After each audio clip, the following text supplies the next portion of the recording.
Hi there, and welcome back to our Winter Wellness Series. I'm here with Dr. Zach Bush, who is sharing his best tips for staying well this winter. And as you know, you can probably relate, this time of the year, a lot of us are eating too much around the holidays, eating in erratic patterns, just kind of overdoing it. So I know you have an excellent strategy to help us and kind of save us in this area. So what are your suggestions around kind of eating well and eating kind of strategically this time of the year to still maintain our health and wellness? Awesome. This is a really fun year to treat yourself right. If you can do this through the holidays where you really show yourself the self-love that comes through restraint at the right times and really healthy indulgences too. You don't have to be miserable to really indulge this time of year as well. There's so many extraordinary dishes out there that are so good for you and healthy. And so I'm a huge fan of food. I think it's one of the things we've actually lost in our culture is not just love of the drug effect of food, but the love of the culture of food, you know. And I think that the one place we can touch on that is in these holidays. And so Thanksgiving and Christmas being the classic ones here in the United States, but all over the world with Diwali and all these other great things that happen this time of year, I think has a lot to do with the food in every culture. And in every culture we see these kind of ancestral recipes coming through the chain, and I would encourage you to start to think about your family as much more than your mom and grandma. What happened before grandma was actually a really, really healthy diet, and so it wasn't until the 1950s and 60s where we started getting a ton of processed sugar and processed carbs into our diet and starting to lose a lot of the macronutrient content. And so it's only in these last two generations where we're starting to lose hold of what was our ancestral great recipes that tied us into the sense of nurture and sharing and everything else. And so think about that. Can you dial the recipes back a couple generations and find those things to connect to? You know, something like cranberries are a phenomenally cool antioxidant, although they've got some very unique micronutrients in there. And so if you dice up in a food processor or the like your cranberries and throw those into a salad, instead of loading them with sugar and making them into some weird jello content thing, that crisp, clear, signal that's coming to your brain of like, here's a cranberry, here's what it's asking for from a digestive enzyme standpoint, so you can get the maximum health load out of that. And it's unusual to have fruit like this to come in the middle of winter, and so it's a cool opportunity for you to dig into something like that. But think about using the cranberries differently. As you start to think about the whole grains, get away from just a bunch of versions of wheat on the plate. Amazing time of year to have things like amaranth and the spelt, and one of my favorite ones is actually farro, which is a gluten-containing grain, but it's got this incredible structure and its fiber and everything else to make it a much different experience than something like a white flour is in your pie crust or something like that. So quinoa flours are now easily available. I think that there's a number of brands that you'll find even on normal grocery store shelves, but certainly at your natural health store now, you've got probably at least 6 different varieties of flour that you could substitute into your pie recipes and everything else that are going to get a lot closer to great-great-grandma's recipes. She certainly didn't have bleached white flour as an option for her pies that's in making the late 1800s. So we really could tie back to this ancestral history and be preparing some of your favorite foods in a much healthier fashion. Whole leaf stevia is an awesome sweetener instead of sugar. Not the powdered white stevias, but it's a vial of dark molasses-looking fluid. Another one, if you can get your hands on it, is from the tree of the palmyra jaggery, which is a giant tree that grows in India. But the powdered leaves of the palmyra jaggery tree actually lower your insulin levels. It's the only carbohydrate on the planet that decreases insulin demand. Wow. And so we call it an immunosugar. And so if you can get palmyra jaggery in that form. So look widely for those sweeteners that are out there.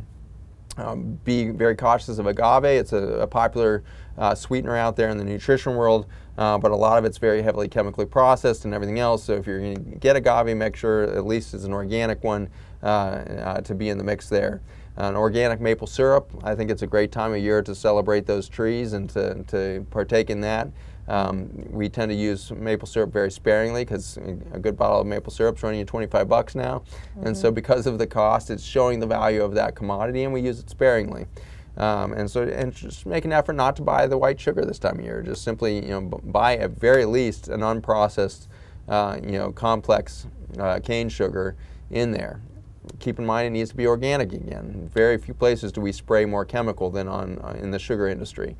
Sugar beets in particular are drenched in Roundup, and so the sugar that you get from the store can either be from a sugar beet source or a sugar cane source. Sugar cane is going to have less of the pesticides and herbicides in there than the sugar beet. So lots of different ways for you to kind of think diversely about what you're about to do this time of year.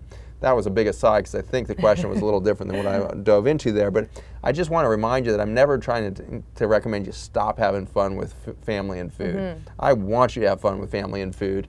And it turns out that if you eat healthy, you will simply eat less. Your body demands less when it's eating full nutrients.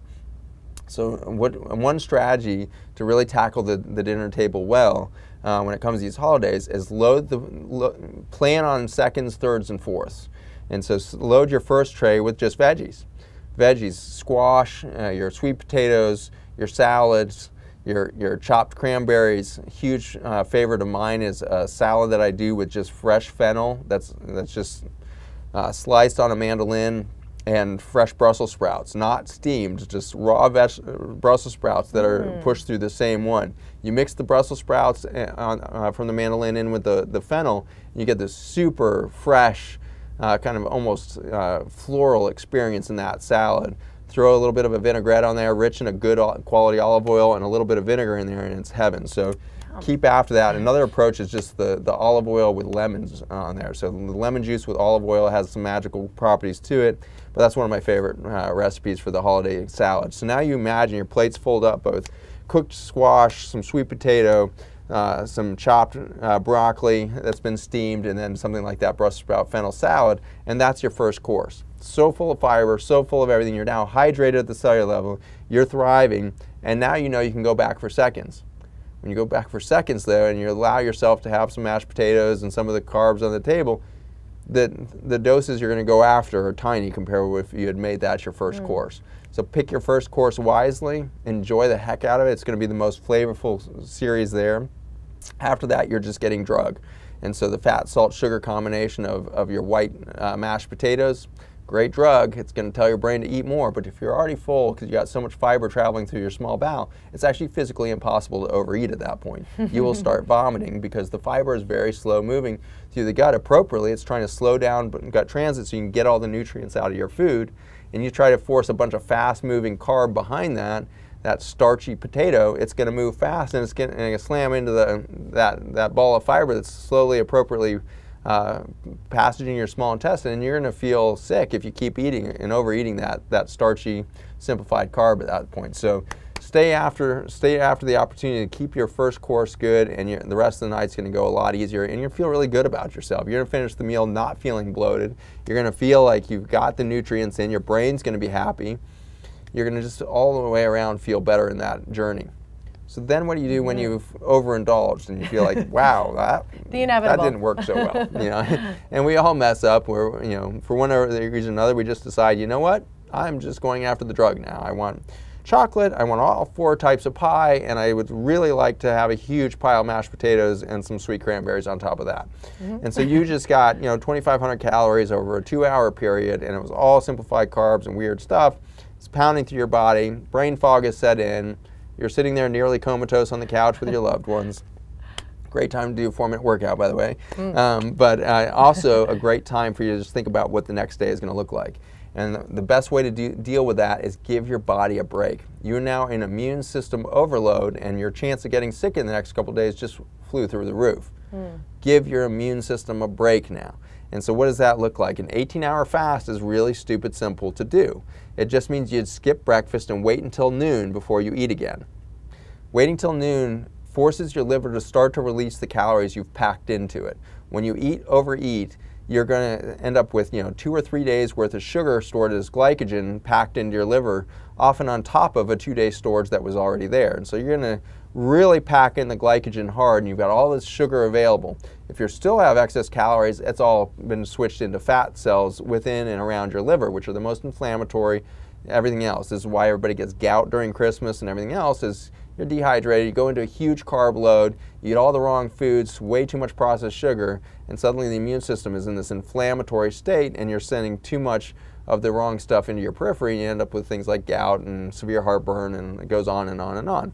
And so give your body a break after you overload.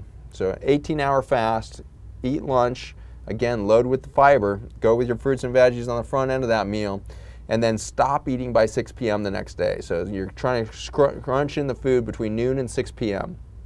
Now what you've done is given your body rest on the front end, and you allow it time to catch up on that day as well.